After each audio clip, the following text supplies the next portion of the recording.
With us, Coach Sean Newton, Southeast Guilford Falcons. Didn't look like there was a way the Falcons could win that game at halftime, down by about 15 points. Somehow, Coach Newton, your Falcons came back and battled and just knocked off the #1 seeded team, Southern Alamance Patriots. How did you pull it off in that second half? I know a lot of it was Brianna Hardnett and also a lot of good free throws by Kayla Pfeiffer down the stretch. Yeah, our two juniors, they stepped up and decided, Shay's a senior. She's been taking advantage of us for the last 3 years. And they decided, at halftime they were going to put a stop to it. So we switched our little diamond one we had going. We started sending two people at Shay. She got the ball out of her hands, and her teammates let her down tonight. And you forced her to pick her dribble up about 15 to 20 feet from the bucket, as opposed to maybe just inside the foul line where she likes to pick up that dribble, go with the up and under. Yes, and that helped because once she picked up her dribble, she had to distribute it to her teammate. And again, her shooters that hurt us the first two times that we played them, they didn't step up and knock the shots down tonight. So, we got to commend the girls on the effort they put tonight. Some of the girls played 32 minutes after being 3 games in a row. It was just one of those games, and I think that girls started playing with a little heart when we said we're repping all of Guilford County tonight.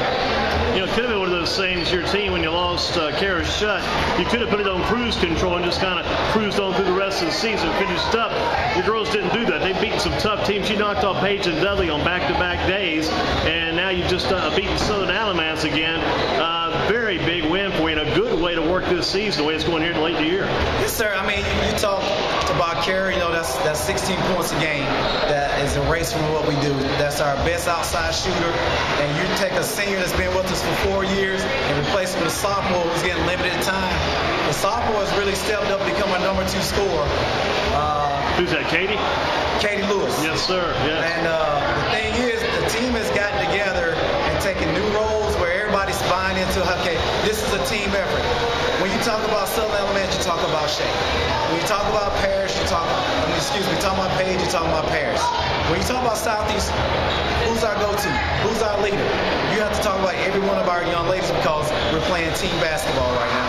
And it used to be that Hardnett and Pfeiffer, you look for them, they were going to be your defensive Bs. They would become offensive players. The last year, they came off the bench and gave us the energy, came out and they turned it up on the defensive end. Now we're asking both of those kids to step up on the defensive end and the offensive end. Kayla's been averaging right around 13 points. Hardness has stepped up her average the last couple of games that we played in. I think she had 12 tonight. She had some big threes late in the fourth quarter to get us back in it. It was kind of crazy, too, because when Pfeiffer went down with some foul trouble, that's when Hardnett stepped up her offense. Yes, those girls have been playing with each other since the 7th grade. They know each other. I think Reed said, okay, I'm the point guard. This is my team right now. I'm going to take advantage of it. I'm going to step up and be the leader because if you notice, the ball didn't swing that much. One swing comes back to her. She looked for a shot, and it was successful going down tonight. Then when we were able to get Kayla back in the game late, because she was in foul trouble, she was driving to the basket, got some free throws, and I think she was probably 8 for 9 down the stretch. And those were huge free throws, Those were huge free throws, especially in a tight game like this. And that was the difference in the game. You hit your free throws, and Southern Alamance did not. When you think Shay's going to the line, you know that's almost automatic because she's just been knocking free throws down all season. But the thing was different tonight, Shay had to go 32 minutes. Yeah. And we had people running at her, so we think we wore her legs down a little bit, and we were successful in making her miss her free throws late. Big difference in that game to that last trip to the foul line for Shay with 0.8 seconds left in the game. That was a 1-and-1 instead of a 2-shot situation. Two-shot situation may have been different.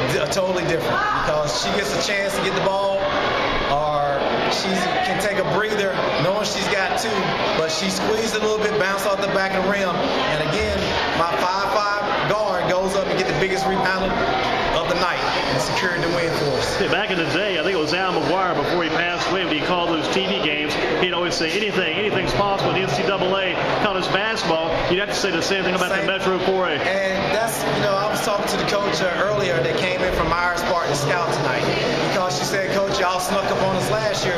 We didn't know what to expect. Y'all were a 4 seed, and y'all come beat the number 10 team in the nation. I had to come get a look at what was going to happen tonight. So when you got respect like that for the Metro coaches who got the #1 team in the state, got to come watch you play, that says something that's very positive about Metro basketball. And again, when you got 4 competitive teams playing against each other, you got to prepare 6 times in conference where other teams are playing 1 time to face 1 opponent. We have to prepare